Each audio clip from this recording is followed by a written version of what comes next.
सबसे पहले मैं यहाँ पे चिल्ले कला फेस्टिवल को ऑर्गेनाइज करने के लिए शोपियाँ के लोगों का बहुत मुबारकबाद देता हूँ। Well done. आज से इस मंच से मैं आप सभी का और पूरे कश्मीर के सिटीजन्स का एक शुक्रिया अदा करना चाहता हूँ, जिन्होंने 8 दिसंबर को हुए एक हादसे में जो 13 बहुमूल्य जाने गई, जिंदगियां गई, उनके लिए जिस तरह ट्रिब्यूट पूरे कश्मीर के अंदर दिया गया था वो वाकई में दिल जीतने के लायक है। अपनी तरीके का एक बड़ा यूनिक जेस्चर था। Thank you all, thank you so much. आपका प्यार इंडियन आर्मी के लिए और हमारे CDS जनरल रावत के लिए एक बहुत बहुत साफ नज़र आया। काश हम उनकी तरह एक अच्छे देशभक्त और एक अच्छे देश के नागरिक बन सके। चिल्ले कला इस खूबसूरत वैली का एक बहुत अहम हिस्सा है। यह समय है फिरंग, कहवा और कांगड़ी का। इस सर्दी के मौसम में वो जो वेलकम करने का यह म्यूजिक फेस्टिवल है, इससे अच्छा तरीका और कुछ नहीं हो सकता था। कश्मीरी यूथ में जो एक म्यूजिक का टैलेंट है, मुझे लगता है ना कि हमारे देश में बल्कि पूरी दुनिया के अंदर एक नायाब टैलेंट है। भले ही वो कश्मीरी गाना हो या पंजाबी, हिंदी या इंग्लिश, यहाँ का यूथ हर गाने के अंदर एक जान डाल देता है। म्यूजिक कश्मीर का एक बहुत ही इम्पोर्टेंट हिस्सा है। आज इस फेस्टिवल के प्लेटफॉर्म के हिस्से से मुझे यकीन है कि कुछ नए चेहरे हमारे सामने आएंगे और आगे चल के अपना नाम कमाएंगे।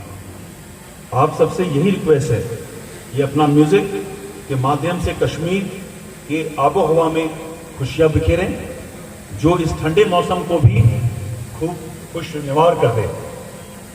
आज अभी आप सबने एक ये 5-6 मिनट का एक छोटा सा मूवी क्लिप देखा, गुड शॉट। इसके माध्यम से मैं आप सभी यूथ, खास तौर से यूथ को ये बताना चाहता हूँ कि ऊपर वाले ने हमें अपने माँ बाप के जरिए से एक बहुत बहुमूल्य चीज़ दी है, जिसका नाम है जिंदगी और जीवन।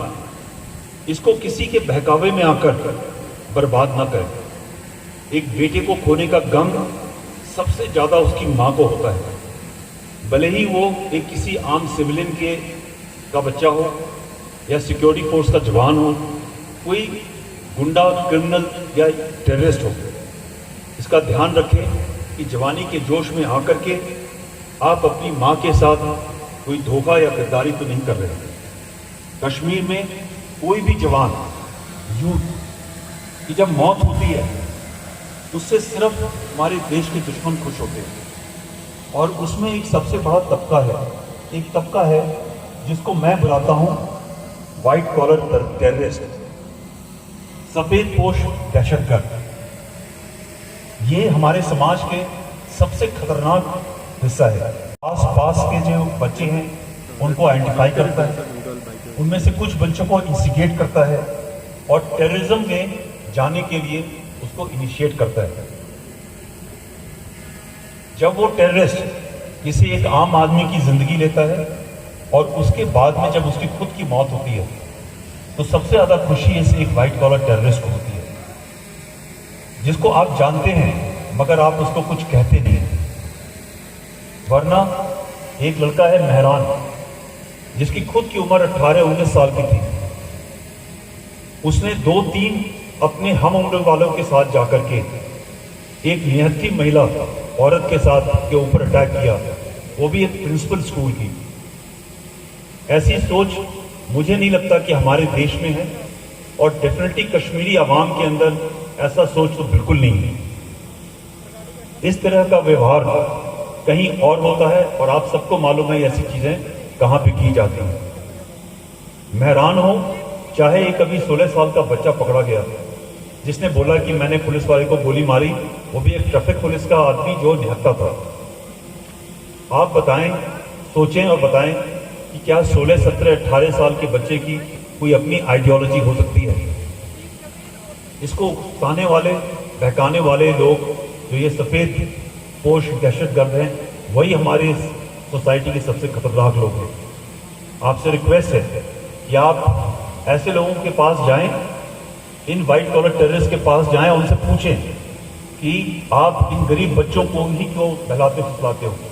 आपके बच्चे, आपके रिश्तेदार एक अच्छी नौकरी करते हैं, पैसा कमाते हैं, अच्छी जगह रहते हैं, ऐसा क्यों है कि सिर्फ गरीब को आप बहलाते हो, फुसलाते हो और टेररिस्ट बनाते हो। मैं सभी माताओं से और सभी परिवार वालों से रिक्वेस्ट करूंगा कि अपने बच्चों का ध्यान रखें, खासतौर से जो बच्चा पढ़ाई लिखाई में कमज़ोर है, कुछ लड़ाई झगड़े के अंदर मशगूल रहता है, आपसे ज़्यादा दूर रहता है, गलत सोहबत में है या किसी ड्रग्स के रास्ते पर है। ऐसे बच्चों को रोकें। अगर आपसे नहीं रुकता है, आप हमारे पास आएँ। आपको मैं यकीन दिलाना चाहता हूँ कि इस साइकिल ऑफ वॉयलेंस को तोड़ने के लिए हमने बहुत कोशिशें करी हैं और इस कोशिश के दौरान बहुत सारे बच्चों को हमने टेररिस्ट बनने से रोका है, जिनकी लिस्ट काफ़ी लंबी है। मगर ये तभी हो पाया कि उनके परिवार वाले समय से हमारे पास आए और हमने उन बच्चों को सही रास्ते पे लेके जा करके और उनको एक अच्छा पैगाम दिया, मैसेज दिया और सही रास्ते पे डाला। इस साल जो हमारी ये मुहिम है